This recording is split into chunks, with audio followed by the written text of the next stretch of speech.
Hello friends, how are you all? I'm Valya and today I'm going to discuss a very important previous questions of December 2021 shift 2. So in my playlist which is short for JRF in इस पे के अंदर मैंने आपको shift 1 के questions करा रखे हैं. So इसलिए मैं आपका start करूँ आज से shift 2. So what is the main disadvantage of bureaucratic management? हमें बताना है कि सबसे मेन डिसएडवांटेज क्या होगा ब्यूरोक्रेटिक मैनेजमेंट का. जो ब्यूरोक्रेटिक मैनेजमेंट होता है उसके अंदर होता क्या एग्जैक्टली एक तरह से देखा जाए तो बिल्कुल तानाशाही वाली सिचुएशन है. ब्यूरोक्रेटिक सिचुएशन होती है, डिवीजन ऑफ लेबर और मतलब सबको रूल्स एंड रेगुलेशंस होती हैं बहुत ज्यादा. तो हमें इसमें डिसएडवांटेज बताना है इस मैनेजमेंट में क्या डिसएडवांटेज होता है. employees get irritated, it is time taking, leader has a lot of risk या फिर productivity gets affected. तो इसमें होता क्या है एग्जैक्टली जो इशू होता है ना टाइम का, सबसे बड़ा डिसएडवांटेज होता है, प्राइमरी डिसएडवांटेज होता है हमारे ब्यूरोक्रेसी में होता है. क्योंकि जो रूल्स बने हुए होते हैं फ्लेक्सिबल, वो बहुत ज्यादा टाइम लेते हैं चीज को पूरा करने के लिए, और एडिट टाइम जो होता है जिसकी वजह से क्या होता है ज्यादा कॉस्ट भी अक्सर देनी पड़ जाती है जो लोग इसमें इन्वॉल्व होते हैं. तो इसका जो मेन डिसएडवांटेज है वो ये है कि ये टाइम टेकिंग प्रोसेस है हमारा. Next question, which is very important, continuous and comprehensive internal evaluation, which is called CCIE, and feedback mechanism are the essential components of. आपको बताना है जो हमारा CCE जो हम पढ़ते थे, CCIE continuous comprehensive internal evaluation का जो फीडबैक उसके अंदर मैकेनिज्म होता है, उसका इंपॉर्टेंट इसेंशियल कंपोनेंट क्या होता है. देखो, कंटिन्यूसली कॉम्प्रिहेंसिवली जब आप किसी भी चीज को इवेलुएट करते हो, दैट मीन्स कि आप उसको इवेलुएट करो उसको इंप्रूव करने के लिए. फीडबैक कब दी जाती है? जब आप हाथ के हाथ फीडबैक भी ले रहे हैं, आप उसे इंप्रूव करने के लिए कंटिन्यूअसली कोशिश भी कर रहे हैं, दैट मींस कि आप फॉर्मेटिव इवैल्यूएशन कर रहे हैं. डायग्नोस्टिक टेस्टिंग कब होता है? जब आप स्ट्रेंथ और वीकनेस चेक कर रहे होते. प्लेसमेंट डिसीजन कब होता है? जब आप फॉलो अप चीजों को देख रहे होते, जब आप प्लेसमेंट्स के बेसिस पे चीजों को जज कर रहे होते. समेटिव इवैल्यूएशन कब होता है? जब आप ओवरऑल चेक कर रहे होते. लेकिन जब हम कंटिन्यूअस एंड कॉम्प्रिहेंसिव इवैल्यूएशन की बात करते हैं, दैट मींस कि एक चीज चल रही है और हाथ के हाथ आप उसको फीडबैक भी ले रहे हो, आप करा रहे हो और हाथ के हाथ फीडबैक ले रहे हो. कंटिन्यूअस कॉम्प्रिहेंसिव इवैल्यूएशन में हमारा हमेशा फॉर्मेटिव इवैल्यूएशन आता है. So which is your answer? Next question, which of the theories of leadership. यहाँ पे सब थ्योरीज दी हुई है लीडरशिप की. आपको बताना है कि क्या एक्सप्लेन करता है, कौन सा एक्सप्लेन करता है क्रूशियल रिलेशनशिप किसके बीच में, प्रोडक्टिविटी और एम्प्लॉयज के बीच में, कि कौन सा लीडर है, कौन सी लीडरशिप क्वालिटी वो है आपकी थ्योरी जो प्रोडक्टिविटी पे भी और एम्प्लॉयज पे भी कंसर्न करती है. फील्ड थ्योरी है, मैनेजरियल ग्रिड है, ट्रांजैक्शनल थ्योरी है, फिर हमारी ट्रांसफॉर्मेशनल थ्योरी है. देखो जो हमारा मैनेजरियल ग्रिड था ना, ये सबसे ज्यादा इंपॉर्टेंट है. ये अच्छे से एक्सप्लेन करता है मॉडल ऑफ लीडरशिप को, जिसके अंदर हम प्रोडक्टिविटी भी को भी और कंसर्न फॉर द एम्प्लॉयज के बारे में भी अच्छे से रिलेशनशिप को अच्छे से देख सकते हैं. ये हमें दिया था मॉडल ब्लेक एंड मॉर्टन ने.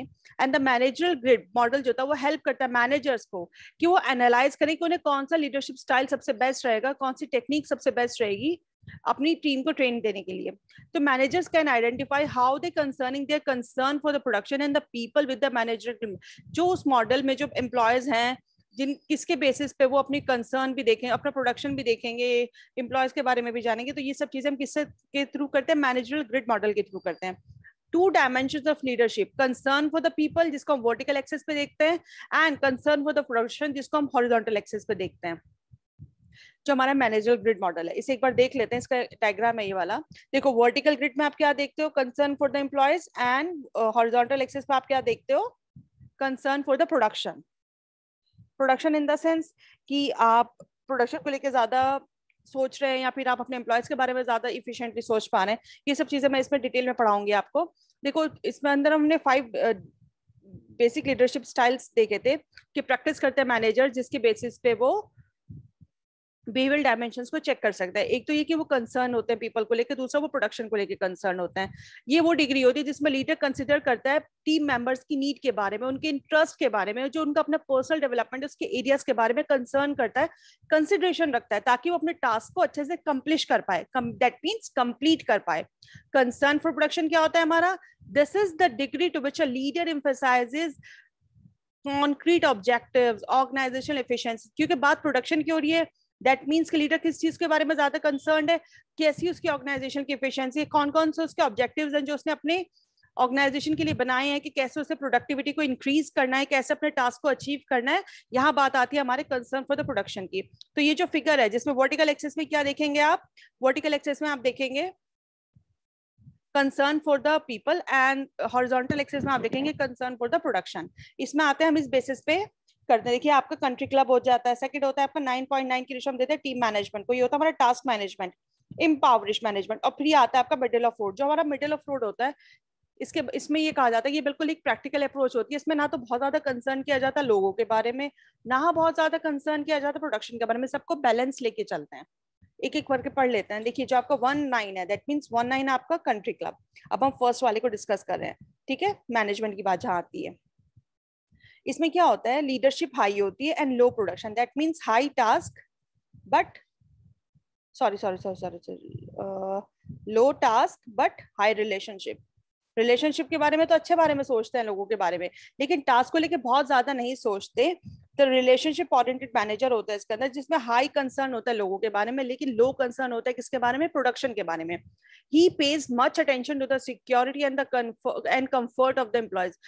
वो जो लीडर होता है वो अपने एम्प्लॉयज की सिक्योरिटी और उनके कंफर्ट के बारे में ज्यादा सोचता है कि शायद इस तरह से जो होगी मेरी परफॉर्मेंस ज्यादा अच्छे से इंक्रीज हो जाएगी। वो अपने प्रोडक्शन को लेकर ज्यादा टास्क ओरिएंटेड नहीं होता, इसीलिए ये लो टास्क और हाई रिलेशनशिप होता है इसके अंदर। किसके अंदर होता है हमारा 1.9 के अंदर, हाई टास्क लो रिलेशनशिप। फिर आता है आपका 9.1। अब 9.1 क्या आता है हमारा, high production and low people. अब 9.1 आप देख सकते हैं, 9.1 आता है आपका टास्क मैनेजमेंट, ठीक है। टास्क मैनेजमेंट का हम देख रहे हैं। टास्क मैनेजमेंट में क्या होता है, टास्क मैनेजमेंट का मतलब ही अपने आप में समझ में आता है, जिसके अंदर हाई प्रोडक्शन के बारे में सोच रहा है लेकिन लोगों के बारे में कम सोच रहा है। That means high task low relationship, production as the only goal. इसमें क्या होता है, जो टास्क ओरिएंटेड लीडर्स होते हैं वो अपने टास्क के बारे में ज्यादा सोचते हैं। वो ये नहीं सोचते कि इसका इफेक्ट हमारे एम्प्लॉयज के ऊपर क्या पड़ रहा है। बिल्कुल अथॉरिटेरियन उनका जो होता है तरीका होता है काम कराने का। टास्क ओरिएंटेड मैनेजर जो होता है has a high concern for the production and a low concern for the people. There is a little or no allowance for the cooperation or collaboration. किसी भी तरह का वो कॉपरेशन और कोलैबोरेशन अपने employees के साथ नहीं करते हैं, बल्कि प्रेशर बना के रखते हैं काम का। और अगर बहुत स्ट्रॉन्ग रूल्स वो लोग बनाते हैं और अगर वो रूल्स आप फॉलो नहीं करेंगे तो कहीं ना कहीं वो अपना पनिशमेंट भी आपको देंगे, लेकिन उन्हें हर कंडीशन में अपने गोल को कंप्लीट करना होता है। इस तरह के जो लीडर होते हैं उनको हम ऑटोक्रेटिक लीडर्स बोलते हैं। Has strict and work rules policies and the procedures and views punishment as the most effective means to motivate employees. उन्हें लगता है कि इस तरह से करके वो अपने एम्प्लॉयज को मोटिवेट करेंगे, एम्प्लॉयज अच्छा काम करेंगे और उससे उनका अच्छा प्रोडक्शन होगा।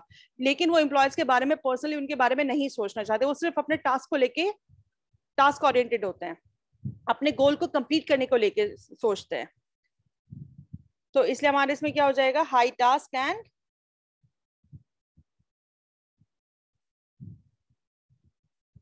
लो टास्क एंड हाई, अच्छा नहीं ये तो इसका था, high task and low relationship.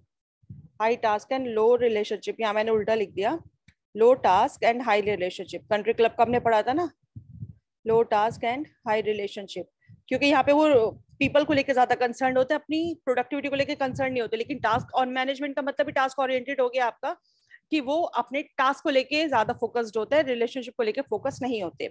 Next अब हम पढ़ेंगे अपना इम्पावरिश लीडरशिप, जिसमें हम कहते हैं low production and low people. That means low task and low relationship, low concern for the people and the production both. वो हमेशा किसी ना किसी चीज के ट्रबल से बचने की कोशिश करते हैं। उन्हें लगता है अगर उन्होंने रिस्पॉन्सिबिलिटी ली, कोई गलती हो गई तो सारी बात उन पर आ जाएगी। इसलिए ना तो वो लोगों के साथ बहुत अच्छा रिलेशनशिप बना पाते हैं, ना ही प्रोडक्शन के बारे में ज्यादा अच्छा सोच पाते हैं। इसलिए प्रॉब्लम क्या होती है कि उनका जो रिजल्ट आता है उनको बहुत डिसऑर्गेनाइज्ड होता है, डिससेटिस्फाइड होता है, डिसहार्मनी होता है। इसलिए जो हमारा इम्पावरिश लीडरशिप वाला स्टाइल होता है उसके अंदर हमारा लो टास्क एंड लो रिलेशनशिप होता है। अब बात आती है हमारी टीम मैनेजमेंट। टीम मैनेजमेंट अपने आप में सुनने में ही अच्छा लग रहा है। दैट मीन्स पहले मिडिल ऑफ द रोड, अब मैं पढ़ाती हूँ उसके बाद टीम लीडरशिप। टीम लीडरशिप मतलब क्या है कि आप लोगों के बारे में भी सोच रहे हैं और आप अच्छी प्रोडक्टिविटी के लिए भी सोच रहे हैं। मतलब आप दोनों को फोकस करके अपनी प्रोडक्टिविटी को बढ़ा रहे हैं। ऐसा नहीं है कि आप अपने एम्प्लॉयज के बारे में नहीं सोच रहे हैं। यहाँ पे जो मैनेजर होता है वो टीम वर्क पे काम करने की कोशिश करता है और कोशिश करता है जो उसने कमिट किया है अपने एम्प्लॉयज को।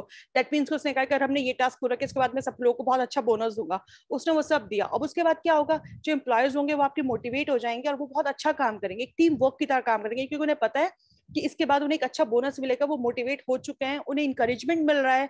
क्योंकि जब आप किसी को बहुत ज्यादा क्रिटिसाइज करते हैं तो वो आदमी अच्छा परफॉर्म नहीं कर पाता है। लेकिन अगर आप एक टीम वर्क की तरह उनके साथ काम कर रहे हैं, उनको मोटिवेट कर रहे हैं, उनको इंकरेज कर रहे हैं, तो एम्प्लॉयज के अंदर एक मोटिवेशन होता है काम को पूरा करने का, टास्क को कंप्लीट करने का। जो हमारा टीम लीडरशिप वाली बात आती है, वहां पे हाई प्रोडक्शन होता है और high people, that means high task and high relationship. तो this is the best way of the leadership. इसमें क्या होता है, एम्प्लॉयज को भी लगता है कि वो जो है एक पार्ट है अपनी कंपनी का, एक फैमिली की तरह वो लोग रहते हैं और एक दूसरे को अंडरस्टैंड भी करते हैं, अपने ऑर्गेनाइजेशनल पर्पस को, अपनी प्रोडक्शन नीड्स को ध्यान में रखते हुए काम करते हैं. रिजल्ट क्या आता है इसका निकल के, जब टीम इन्वायरमेंट का जो ऑर्गेनाइजेशन होता है बेस्ड होता है ट्रस्ट पे, रिस्पेक्ट पे, जो क्या करता है उनको सेटिस्फेक्शन प्रोवाइड करता है, मोटिवेशन देता है, जिसकी वजह से क्या होता है, अच्छा प्रोडक्शन होता है. फिर आता है हमारा मिडल ऑफ द रोड. ठीक है, अब मिडल ऑफ द रोड क्या होता है, मैंने बताया था ये आपको बिल्कुल बैलेंस्ड होता है, कॉम्प्रोमाइज स्टाइल होता है आपका. इसके अंदर बिल्कुल प्रैक्टिकल मैनेजमेंट स्किल लेके चलते हैं, यहाँ पर बैलेंस करके चलते हैं, गोल्स को भी पूरा करते हैं अपनी कंपनी का और वर्कर्स की नीड का भी ध्यान रखा जाता है. ये कैसा होगा इसमें हमारा, ये आपका मिडल ऑफ द रोड होगा. तो अब हम देख सकते हैं एक बार, yes, middle of the road, जहाँ पे बिल्कुल बैलेंस्ड होगा, ये आपका कॉम्प्रोमाइज स्टाइल होगा और टीम मैनेजमेंट में होगा हमारा हाई टास्क हाई रिलेशनशिप. इस पे क्वेश्चन हर बार आते हैं, इसलिए मैंने आपको बहुत डिटेल में कराया है. अब एक बार हम एडवांटेज और डिसएडवांटेज भी देख लेते हैं. जो एडवांटेज होता है वो क्या होता है, जो मैनेजर्स होते हैं हेल्प करते हैं अपने एनालाइज करने के लिए अपने लीडरशिप स्टाइल को इन टेक्निक्स के थ्रू, जिसको हम ग्रिड ट्रेनिंग बोलते हैं. और मैनेजर्स आइडेंटिफाई करते हैं कि उन्हें किस तरह से अपनी प्रोडक्शन के बारे में और अपने पीपल के बारे में, दैट मीन्स अपने एम्प्लॉयज के बारे में सोचना चाहिए. अब आती है बात कमी की, लिमिटेशंस क्या है मैनेजर ग्रिड मॉडल के. ये मॉडल जो होता है इग्नोर करता है importance of internal and external limits, matter and the scenario. आप किस सिनेरियो में क्या काम कर रहे हो, इस चीज के बारे में ये नहीं बताता. ये सिर्फ वही बताता है कि आपको कैसे लोगों को हैंडल करना है. There is some more aspect of leadership that can be covered but are not. इसके अंदर कुछ चीजें और कवर होनी चाहिए जो कि नहीं है. ये इसकी कमियां हैं, ये इसकी लिमिटेशंस हैं. Blake and Mouton strongly argue करते हैं स्टाइल को 9 आउट ऑफ 9 को is the most effective management style because it improve productivity and cause high employ satisfaction, low turnover and absenteeism. मतलब लोग जो होते हैं एब्सेंट भी होना नहीं चाहेंगे, अच्छा काम करेंगे, मोस्ट इफेक्टिव मैनेजमेंट होता है. It is widely used as a technique of managerial training and for identifying various combination of leadership styles. जो आपका 9 out of 9, that means जो आपका टीम मैनेजमेंट था वो सबसे बेस्ट इफेक्टिव मानी जाती है स्ट्रेटेजी. तो ये था क्वेश्चन और इसका आंसर था हमारा managerial grid. And I wish कि आपको अच्छे से समझ में आ गया हो, क्योंकि इससे रिलेटेड क्वेश्चंस हर साल आते हैं, इसलिए मैंने इसको अच्छे से समझाया. नेक्स्ट क्वेश्चन हमारा, the process of helping individuals. वो प्रोसेस जिसमें आप इंडिविजुअल्स को हेल्प करते हैं, डिस्कवर भी करते हैं, उनके बारे में जानने की कोशिश करते हैं, डेवलप करते हैं educational, vocational and psychological potential. जिसके एक बच्चे के अंदर एजुकेशन में, प्रोफेशनलिज्म में, साइकोलॉजिकल कौन कौन सी ऐसी पोटेंशियलिटीज हैं जिसके बेसिस पे वो अपनी एम को अचीव कर सकता है और खुश रह सकता है, और सोशल यूजफुलनेस मतलब कि वो सोसाइटी में खुद को अच्छे से सेटल कर सकता है. इस प्रोसेस को हम क्या कहेंगे. आप बच्चे की करियर काउंसलिंग कर रहे हैं, आप बच्चे को काउंसलिंग और गाइडेंस दोनों प्रोवाइड कर रहे हैं, आप बच्चे को सिर्फ काउंसलिंग या फिर खाली गाइडेंस प्रोवाइड कर रहे हैं. देखो, जब आप बच्चे को ओवरऑल गाइड कर रहे हैं, दैट मीन्स आप उसको एजुकेशन में भी सपोर्ट कर रहे हैं, आप उसको वोकेशनली भी सपोर्ट कर रहे हैं, दैट मीन्स कि उसको आगे कौन सी स्ट्रीम लेनी चाहिए, क्या उसके लिए यूजफुल होगा. साइकोलॉजिकल पोटेंशियलिटीज की बात भी आप कर रहे हैं, देख रहे हैं कि बच्चे के साथ कोई वैसा इशू तो नहीं है साइकोलॉजिकल कि उसको थोड़ा इमोशनल डिस्ट्रप्शन तो नहीं है उसके अंदर. अगर आप ये सब चीजें देख रहे हैं, दैट मीन्स कि आप उसको ओवरऑल गाइडेंस भी प्रोवाइड कर रहे हैं और आप उसको एजुकेशन के लिए गाइडेंस, वो काउंसलिंग भी प्रोवाइड कर रहे हैं. तो ये दोनों चीजें जब आप प्रोवाइड कर रहे हैं तो इसके अकॉर्डिंग हमारा आंसर हो जाएगा counselling and guidance. Next question, which is very important and it's coming to your psychology part, which among the following statements are correct. आपको बताने इनमें से कौन सी statements है जो बिल्कुल सही है. That means जो आपकी mental health है वो आपका mental hygiene का part है, that's very correct. जो आपका mental health है, आपकी mental health सही रहनी चाहिए और आप अपने mental health को सही रखने के लिए बहुत सारी चीजें करते हैं. mental hygiene, आपकी mental status सही होना चाहिए. mental hygiene prevents करती है इंडिविजुअल को from psychosis. तो पहले आपको इन टर्मिनोलॉजीज का मतलब पता होना चाहिए. साइकोसिस होता क्या है? साइकोलॉजिकल डिसऑर्डर, पर्सनालिटी डिसऑर्डर इसको हम कहते हैं. इसमें क्या होता है कि इंसान को पर्सनालिटी डिसऑर्डर होता है किसी भी इमोशनल की वजह से, जैसे आदमी के साथ कोई प्रॉब्लम हो गई, कोई बहुत स्ट्रॉन्ग इमोशनल डिस्ट्रप्शंस हो गए, उसकी वजह से ये साइकोसिस की प्रॉब्लम होती है.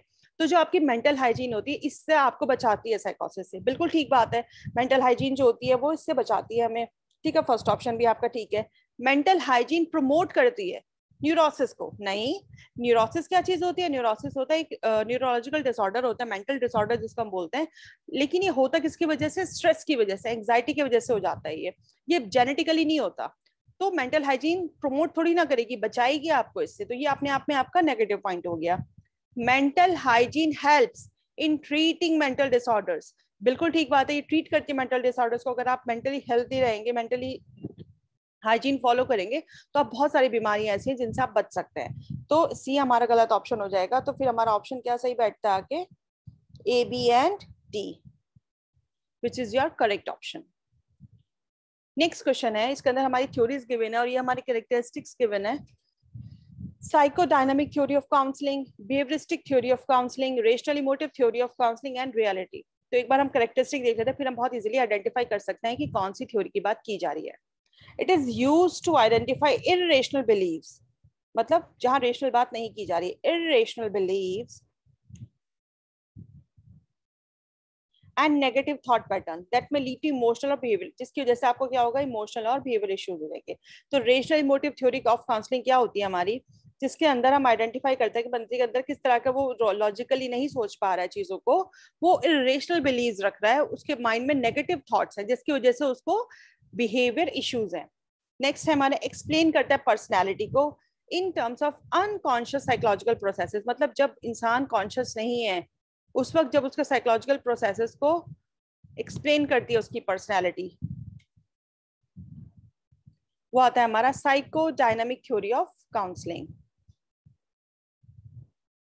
Next is focus on improving present relationship and circumstances while avoiding discussion of past। आप past events को इग्नोर करते हुए, अवॉइड करते हुए अपने आगे वाले फ्यूचर को फोकस कर रहे हो, अच्छे से फोकस कर रहे हो, तो ये आपका रियलिटी थ्योरी ऑफ काउंसलिंग आ जाए, क्योंकि आप आज में जी रहे हो, आप अपने पास्ट इवेंट्स के बारे में सोचकर परेशान नहीं हो रहे हैं। नेक्स्ट आता है, it is used for those with behavioural problems और मेंटल हेल्थ कंडीशंस। तो आपकी बिहेवियरिस्टिक थ्योरी ऑफ काउंसलिंग आ जाएगी। बहुत आसान सा क्वेश्चन था, थोड़ा सा समझ के करने की बात थी। और दूसरा ये कि आप एग्जाम में नर्वस ना हुआ करें, तो आप अच्छे से क्वेश्चन को अटेम्प्ट कर सकते हैं। नेक्स्ट क्वेश्चन है हमारा, which of the following theory में support this statement? Okay, the teacher should encourage the student to discover their own connections between seemingly discrete information and using different means।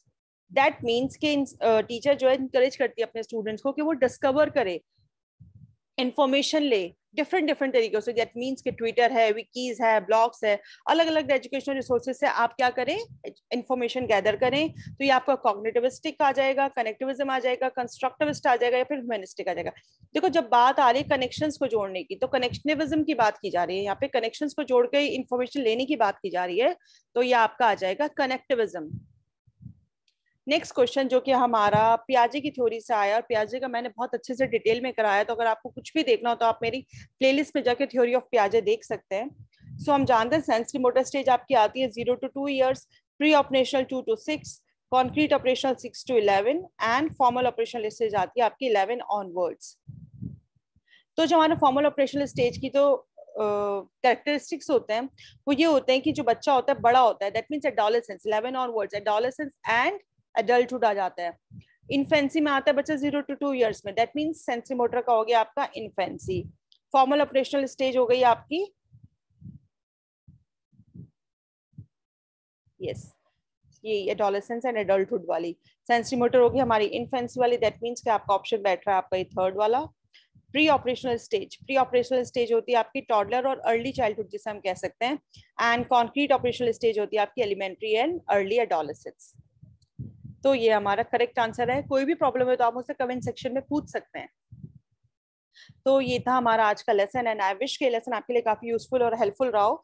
So in the next lesson में मैं आपको कुछ different questions आपको कराऊंगी ताकि आपके इन questions की अच्छी practice हो जाए। So thank you for your attention friends, stay blessed, enjoy learning.